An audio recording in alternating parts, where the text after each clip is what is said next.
Imagine Strength pullover machine.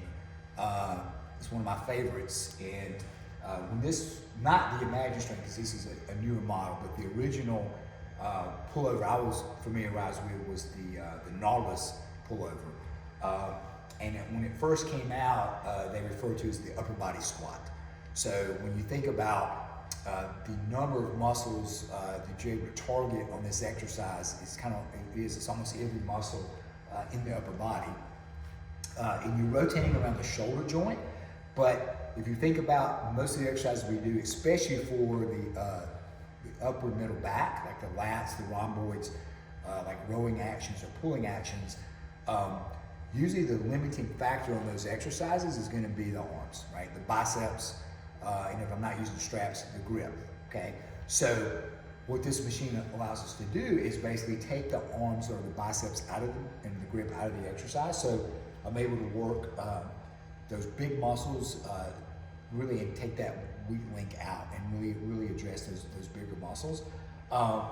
Also, if performed the way we're going to show you today is also, you get a tremendous amount of work for the abdominals as well, because we're actually going kind of into a hollow body position as we come to the bottom position.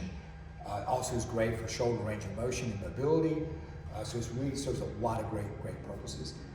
So we're just going to demonstrate today.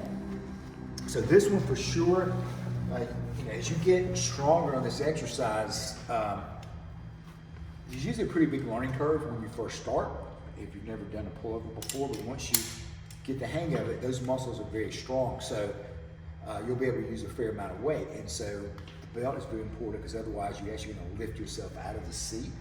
So we make sure you're in a good position here.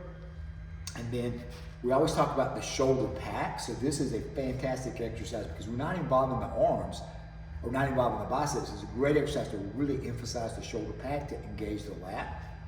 So when we start the movement, we want to make sure that we're pressing with the back of the arms and elbows. Okay, our hands are resting. We don't need to have them off the bar here, but they can just kind of rest there, just again to help with the stability of the upper arm. And then when I initiate the movement, nice and slow, the first thing I'm thinking of is packing the shoulders. So as I start really slow, methodical movement, packing the shoulders all the way through. And as I near the bottom, I'm staying against the seat, but as I near the bottom, it depends on the height of the person. The movement arm may touch my thigh or my belly, but at this point I'm pressing back with the elbows, packing the shoulders, but I'm also squeezing my abdominals and actually tilting my pelvis and pressing my hips into the seat belt. And then we come out of the bottom nice and smooth. And then I don't want to look at the weight stack, I want to keep a neutral spine, but I'll just feel for it. So I know I'm getting close to the end, I'm going to slow it down, barely touch, and then really focus on that shoulder pack to start the next